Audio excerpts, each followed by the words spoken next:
વિદ્યાર્થી મિત્રો, chapter number 7 ઉદ વિકાસ. હવે એમાં આપણે આગળ વાત કરીશું.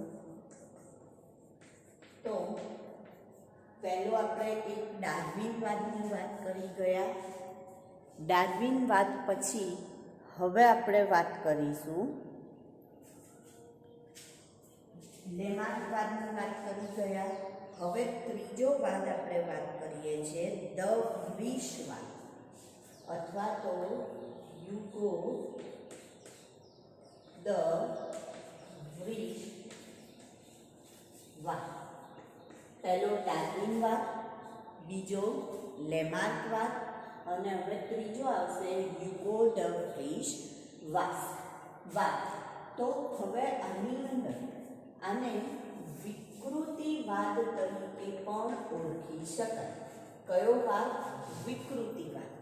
તો નામ પરથી જ ખબર પડી જાય આપણને કે યુગો ધ વ્રીશ જે છે એમણે શેની વાત કરેલી છે? તો કે વિકૃતિની વાત કરે છે. શેની વાત કરે છે? વિકૃતિ.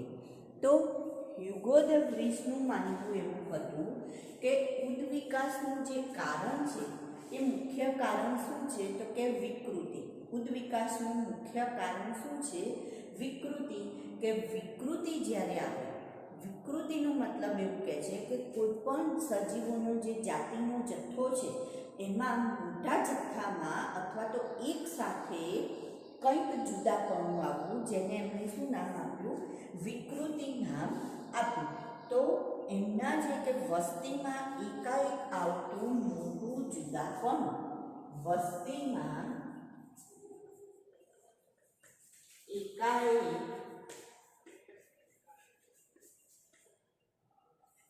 આવતું મોટું જુદાપણું, જેને શેના તરીકે ઓળખાય છે? તો કે વિકૃતિ તરીકે જેને ઓળખવામાં આવે છે.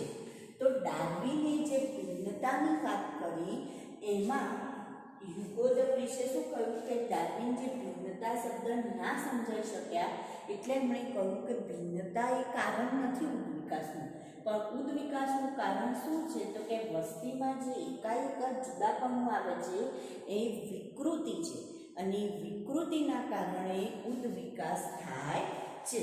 વિકૃતિના કારણે શું થાય છે? તો કે ઉદ્વિકાસ જોવા મળે છે આપણને. બરાબર? સારું. ત્યાર પછી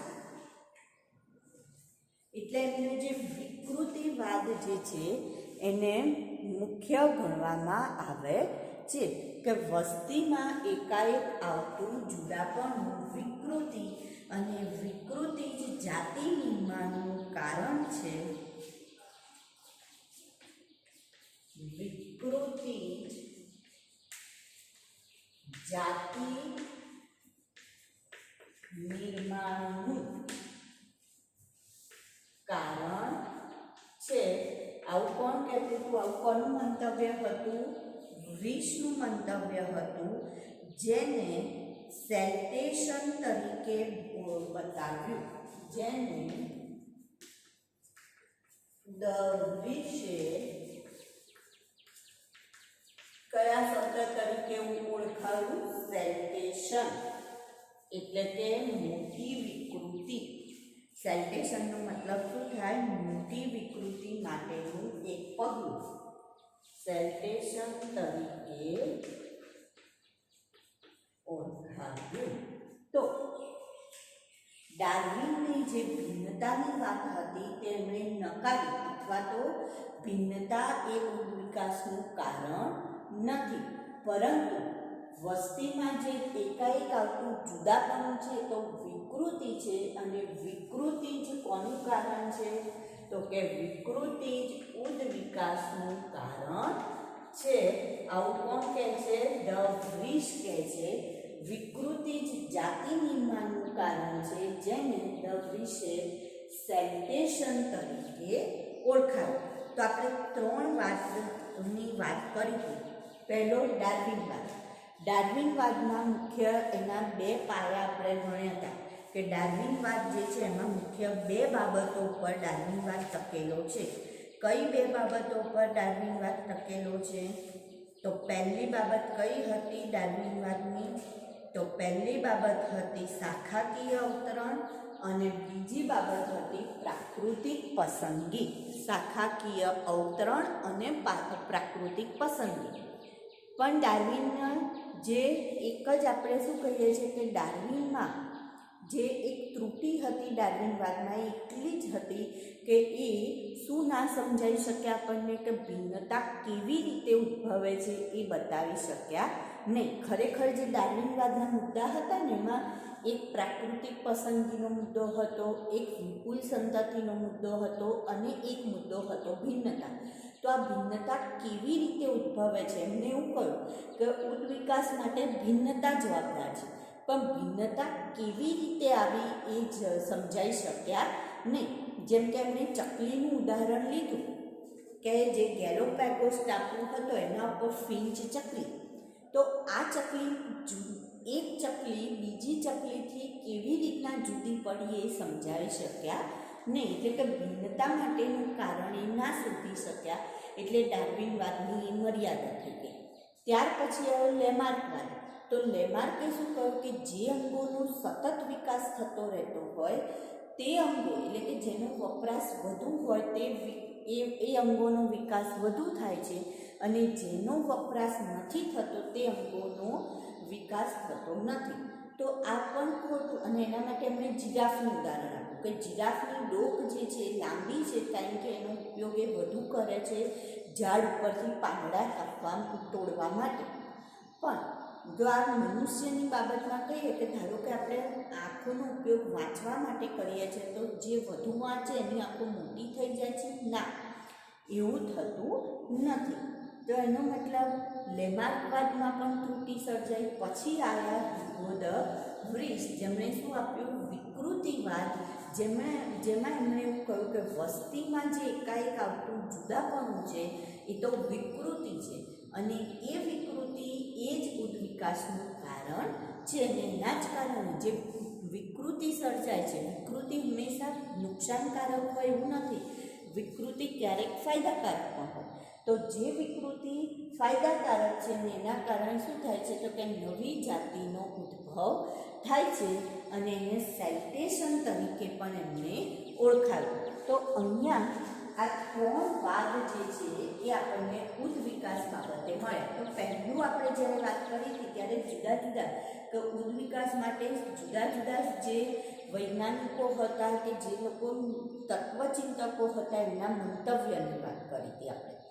કે કોઈકે કહ્યું કે જીવનો ઉદ્ભવ કઈ રીતના થયો, જીવની ઉત્પત્તિ માટે. પછી આપણે પૃથ્વીના ઉદ્ભવની વાત કરી કે રાસાયણિક ઉદ્વિકાસમાંથી પૃથ્વીનો ઉદ્ભવ થયો અને એના માટે આપણે મિલરના પ્રયોગની વાત કરી. એ પછી આપણે વાત કરી કે ડાર્વિનવાદ, આજે કઈ રીતના ડાર્વિનવાદ, લેમાર્કવાદ અને એટલે ઉદ્વિકાસ માટેના ત્રણ વાદની વાત કરી. અને એક વાત આપણે કરી હતી કે ઉદ્વિકાસના પુરાવા, જેમાં આપણે 4 પુરાવા લીધેલા હતા.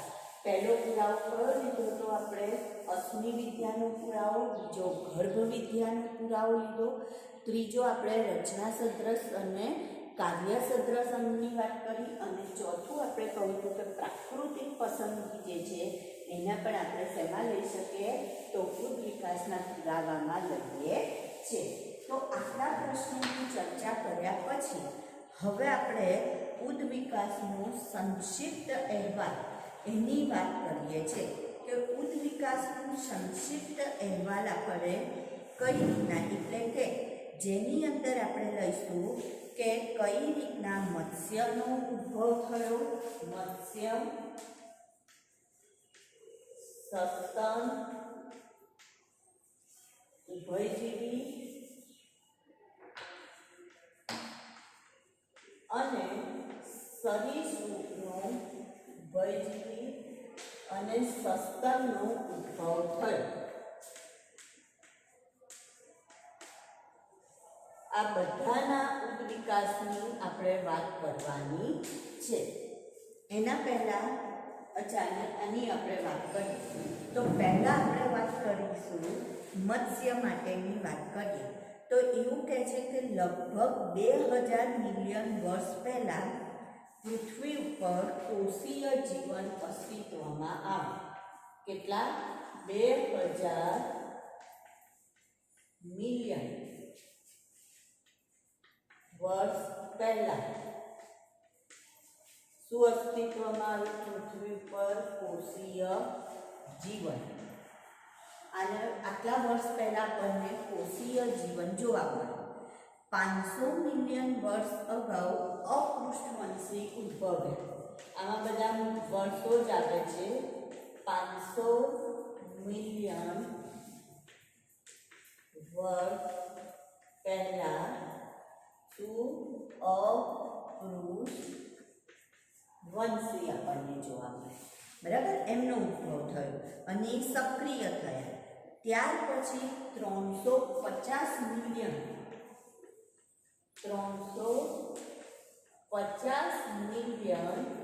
વર્ષ જે છે 350 મિલિયન વર્ષ અગાઉ ત્યારે જડબા વિહીન મત્સ્ય ઉદ્ભવી.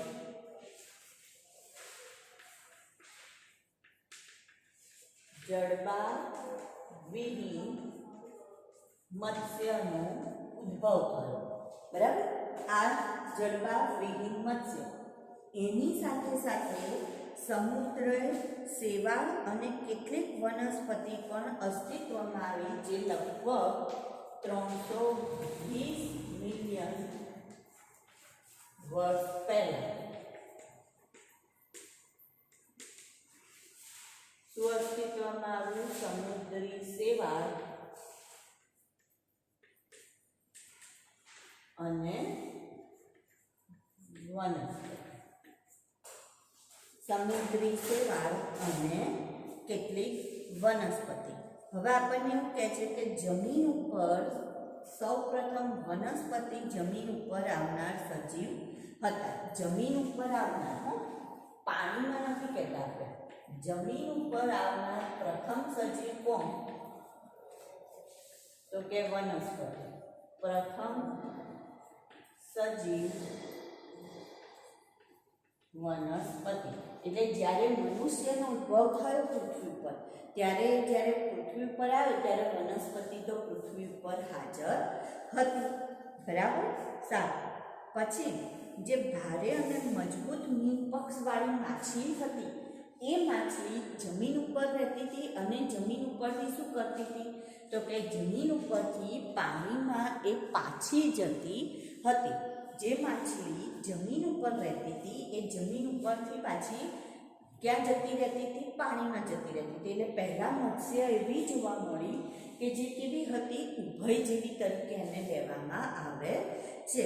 બરાબર, કેવી ગણવામાં આવે છે? ઉભયજીવી ગણવામાં આવે છે. તો એવું કહે છે કે 350 જે મિલિયન વર્ષ છે ત્યારે આ જે જડબાવિહીન મત્સ્ય હતી એ મત્સ્ય કેવી હતી? તો કે ભારે મીનપક્ષવાળી હતી અને જમીન ઉપર રહે અને જ્યારે એને જવું હોય ત્યારે ક્યાં જતી રહે? તો પાણીમાં પણ પાછી ફરી શકતી હતી. 1938માં દક્ષિણ આફ્રિકામાં 1938માં દક્ષિણ આફ્રિકામાં આપણને મત્સ્ય જોવા મળે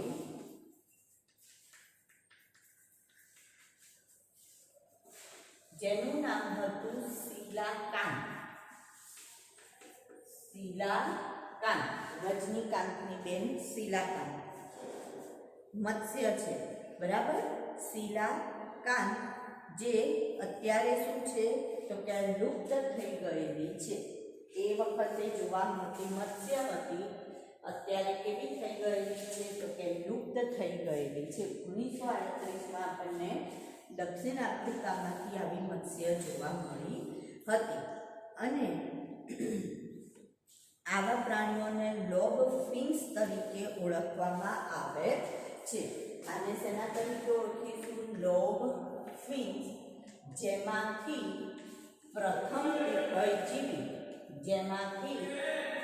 પ્રથમ ઉભયજીવી ઉતરી આવ્યા છે. પ્રથમ ઉભય લોબ ફિન્સ તરીકે આ જે મત્સ્ય છે એ લોબ ફિન્સ તરીકે ઓળખાતા હતા સજીવ, અને એમાંથી જ પ્રથમ ઉભયજીવીનો ઉદ્ભવ થયો. બરાબર. તો મત્સ્યમાંથી કોનો ઉદ્ભવ થયો? તો કે ઉભયજીવીનો ઉદ્ભવ થયો. તો પહેલાં આપણે 2000 મિલિયન વર્ષ પહેલાં કોષીય જીવન, 500 અપૃષ્ઠવંશી, 350 જડબાવિહીન મત્સ્ય, અને આ જે મત્સ્ય હતી એ જ કેવી હતી? તો કે એમાંથી કેટલીક મત્સ્ય એવી હતી કે જે ભારે મીનપક્ષ ધરાવતી હતી. જો આમાંથી બધી જ મત્સ્ય નહીં, પણ જે ભારે મીનપક્ષ ધરાવતી મત્સ્ય હતી એ મત્સ્ય ક્યાં જતી હતી? તો કે પાણીમાં પણ રહી શકતી હતી અને જમીન ઉપર પણ રહી શકતી હતી. 320 મિલિયન વર્ષ પહેલાં સમુદ્રી શેવાળ અને વનસ્પતિનો ઉદ્ભવ થયો. આ પાણીની વાત છે. જ્યારે જમીન ઉપર આવનાર પ્રથમ સજીવ કયો? તો કે વનસ્પતિ. પાણીમાં આપણે વાત નથી કરતા, જમીન ઉપર. 1938માં દક્ષિણ આફ્રિકામાં મત્સ્ય જોવા મળી, જેને શિલાકાંત તરીકે ઓળખાય છે, અને એ લુપ્ત થઈ ગઈ છે અત્યારે. એને લોબફિન્સ તરીકે પણ ઓળખાય. કેમ? કારણ કે એ કેવી છે? તો કે ભારે મીનપક્ષવાળી છે. એનો મતલબ એ પાણીમાં પણ રહી શકે છે અને જમીન ઉપર પણ રહી શકે છે. એટલે કે એમાંથી જ પ્રથમ ઉભયજીવીનો ઉદ્ભવ થયો. તો પ્રથમ આપણને ઉભયજીવી મળ્યા જે હાલના દેડકા અને સેલામેન્ડરના પૂર્વજો હતા. આ જે ઉભયજીવી છે કોના પૂર્વજો હતા? દેડકા અને સેલામેન્ડરના. અહીંયા આપણે શું ઉમેરીશું? તો આમાંથી ભારે મીનપક્ષવાળી હતી, જે ભારે મીનપક્ષવાળી એ ક્યાં જાય છે?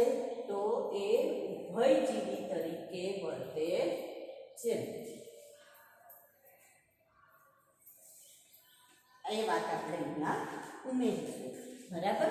ભારે મીનપક્ષવાળી એ શેના તરીકે? ઉભયજીવી તરીકે વર્તે છે.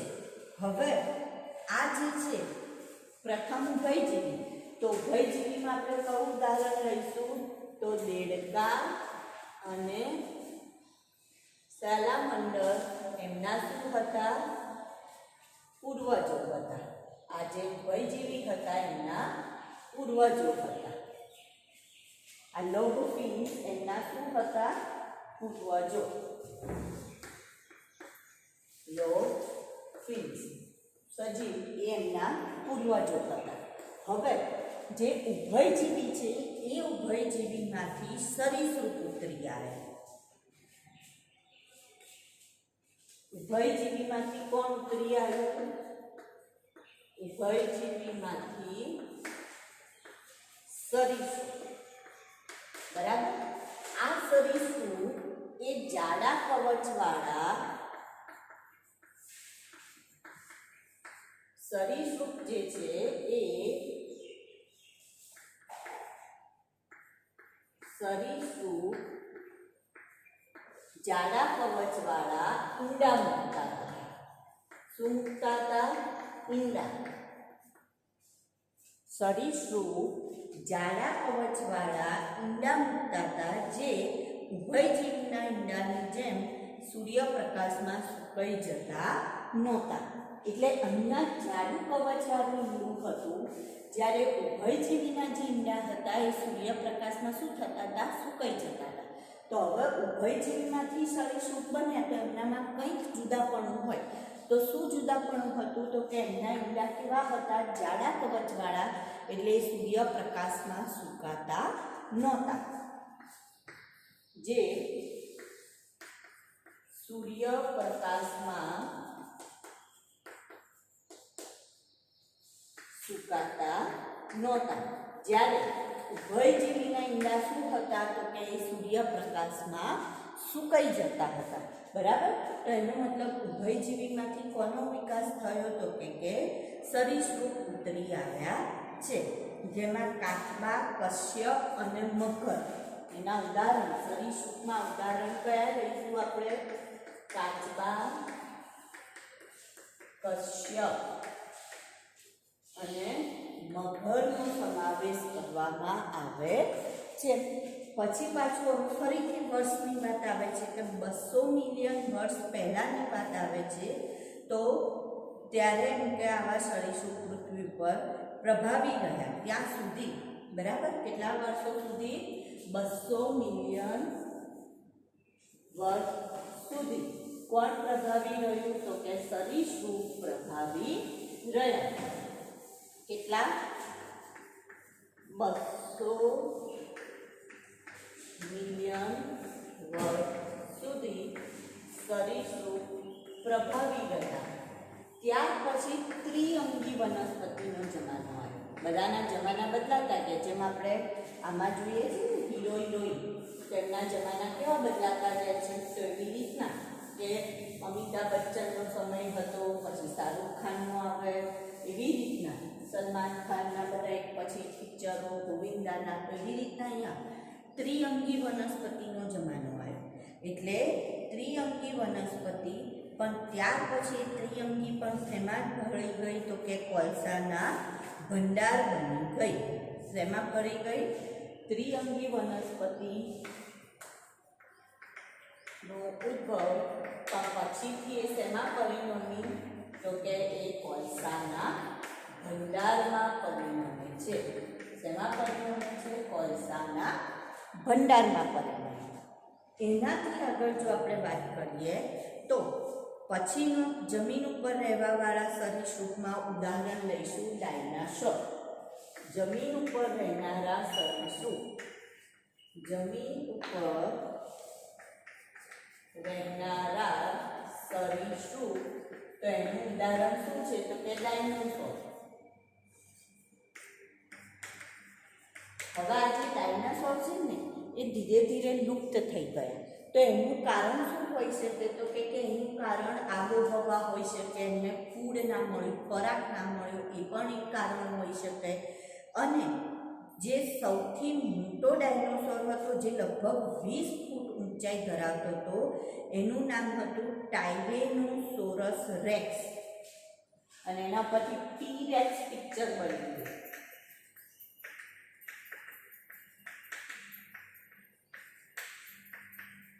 આવો જે ડાયનોસોર હતો એ આ ડાયનોસોરનું નામ છે ટાયરેનોસોરસ ટી-રેક્સ.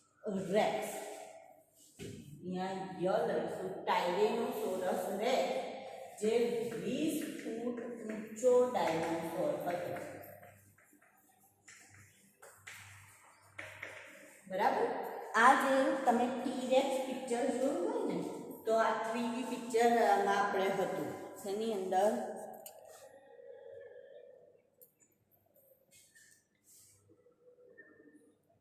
સાયન્સ સિટીમાં ઘણું ચાલ્યું પિક્ચર.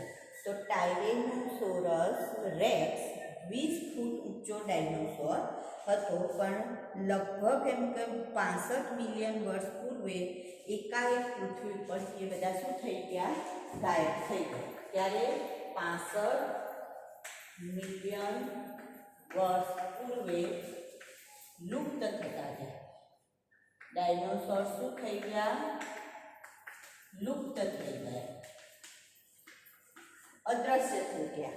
કેમ થઈ ગયા એનું કારણ હું કહું કે હજી આપણને એનું પરફેક્ટ કારણ ખબર પડી નથી કે કયા કારણથી એ લોકો લુપ્ત થયા, આપણને ખબર પડી નથી. ત્યાર પછી એના પછી આવે છે સરીસૃપ. હવે જો પહેલું મત્સ્ય, બીજું ઉભયજીવી, ત્રીજું સરીસૃપની વાત પૂરી થઈ. એટલે હવે કોની વાત આવશે? સસ્તનની વાત આવશે. તો હવે સસ્તન તરીકે આવશે. સૌથી પહેલું સસ્તનમાં આવે છે છછુંદર. પહેલા સસ્તન કયા હતા? છછુંદર હતા. પહેલા સસ્તન કયું હતું? છછુંદર જેવા હતા. એટલે છછુંદર જ હતા એવું નહીં, પણ છછુંદર જેવા હતા અને એમના અસ્થિ બહુ નાના કદના હતા. એમના જે અસ્થિ હતા એ જ્યારે મળી આવ્યા ત્યારે એકદમ નાના કદના આપણને અસ્થિ મળી આવ્યા છે. હવે એને સસ્તન કેમ કહે છે? તો કે એ લોકો એમના જે બાળક હોય, અપત્ય અંત્યપ્રસવી હતા, એટલે ઈંડા નહોતા મૂકતા, પણ બાળકને પોતાના ગર્ભમાં રાખતા હતા અને બહુ સુરક્ષિત રીતે રાખતા હતા. પછી દક્ષિણ અમેરિકામાં ઘોડા, હિપ્પોપોટેમસ, રીંછ, સસલા જેવા સસ્તનો જોવા મળે. ત્યાં દક્ષિણ અમેરિકામાં, આફ્રિકામાં નહીં પણ દક્ષિણ અમેરિકામાં. કયા? ઘોડા, હિપ્પોપોટેમસ, સસલા, આવા સસ્તન જોવા મળ્યા. ત્યાર પછી એ બધા દક્ષિણ અમેરિકામાંથી ઉત્તર અમેરિકામાં આવી ગયા. ક્યાં આવી ગયા? બધા ઉત્તર અમેરિકા સાથે, દક્ષિણ અમેરિકા ઉત્તર અમેરિકા સાથે જોડાઈ ગયું, એટલે ત્યાં પણ આવા બધા પ્રાણીઓ. પછી દક્ષિણ અમેરિકા કોની સાથે જોડાઈ ગયું? ઉત્તર અમેરિકા સાથે. ઉત્તર અમેરિકા સાથે જોડાતા ત્યાં બધા પ્રાણીઓ જોવા મળે.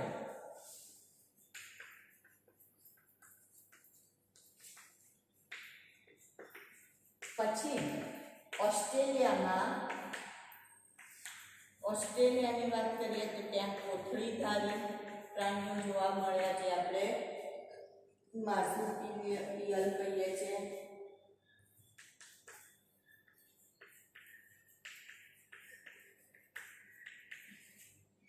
એટલે આ રીતના ધીરે ધીરે પ્રાણીઓનો ઉદ્ભવ, સસ્તન પ્રાણીઓનો ઉદ્ભવ થતો ગયો. હવે જો માનવીના ઉદ્ભવની વાત કરીએ, માનવીનો ઉદ્ભવ, આપણે મત્સ્ય, સરીસૃપ, ઉભયજીવી એ લોકોના ઉદ્ભવની વાત કરીએ. હવે જો આપણે માનવીના ઉદ્ભવની વાત કરીએ તો માનવીના ઉદ્ભવ માટે આપણને કેવું કહે છે કે એમનો ઉદ્ભવ કેવી રીતના થયેલો છે? તો એના માટે અહીંયા આપણને એવું કહેલું છે માનવીના ઉદ્ભવ માટે કે ડ્રાયોપિથેક્સ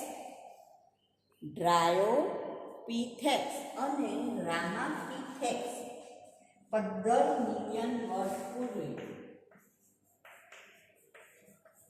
માનવીનો ઉદ્ભવ કહીએ આપણે તો 15 મિલિયન વર્ષ પૂર્વે. પહેલું કે છે ડ્રાયોપિથેક્સ,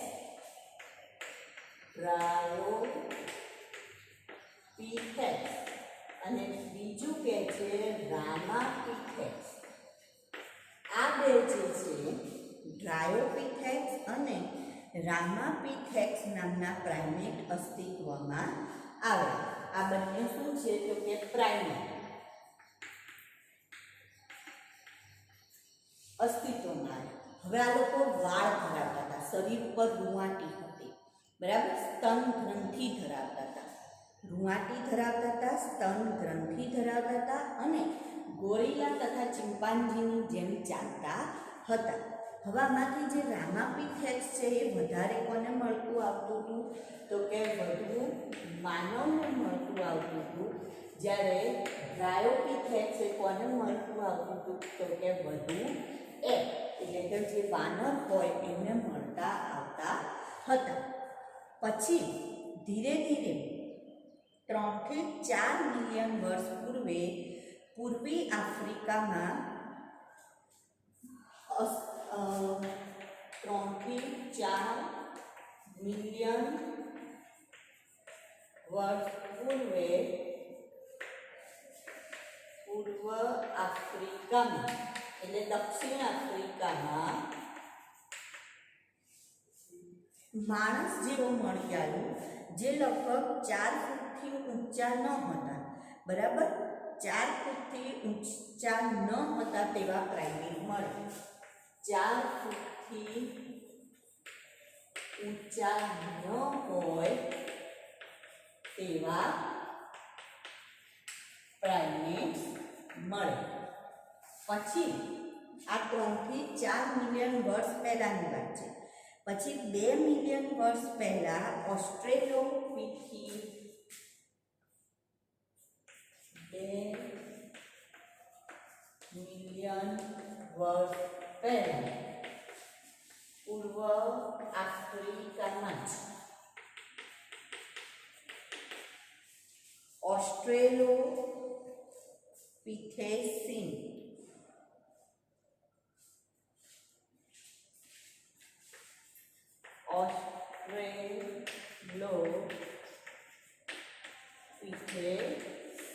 મળી આવ્યા, જે ક્યાં રહેતા હતા તો કે ઘાસના મેદાનમાં રહેતા હતા એવા મળી આવ્યા. ઘાસના મેદાનમાં રહેનારા.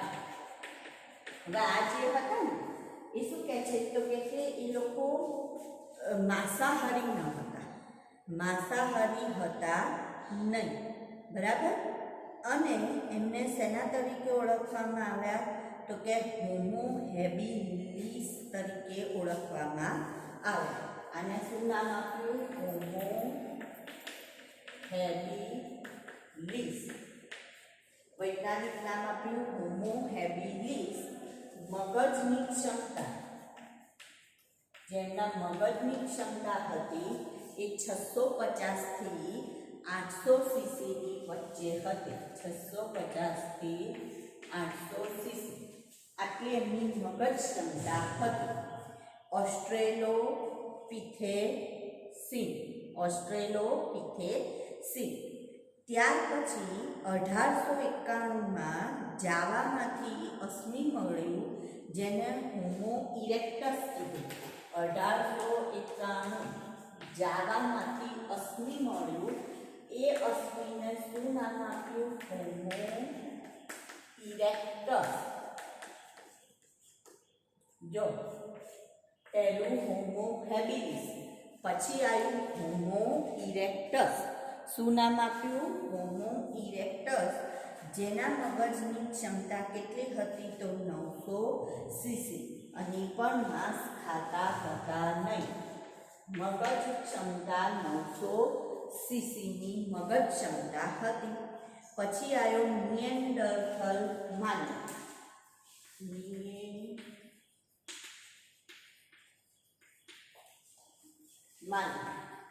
નિએન્ડરથલ માનવ.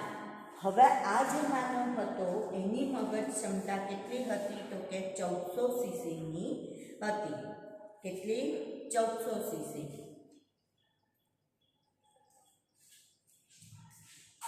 મગજ ક્ષમતા 1400 સીસી. ત્યાર પછી 1 લાખથી 40,000 વર્ષ પૂર્વે આયા હોમો સેપિયન્સ. હવે કયા આયા? હોમો સેપિયન્સ. જે હોમો ઇરેક્ટસ હતા એમાંથી હવે આવી જશે હોમો સેપિયન્સ. કયા? હોમો સેપિયન્સ. જે લગભગ 1 લાખથી કયા વર્ષની અંદર આવ્યા તો કે 40,000. અને જ્યારે 10,000 થયું ત્યારે હોમો સેપિયન્સ પ્રગટ થયા. ત્યારે હોમો સેપિયન્સ પ્રગટ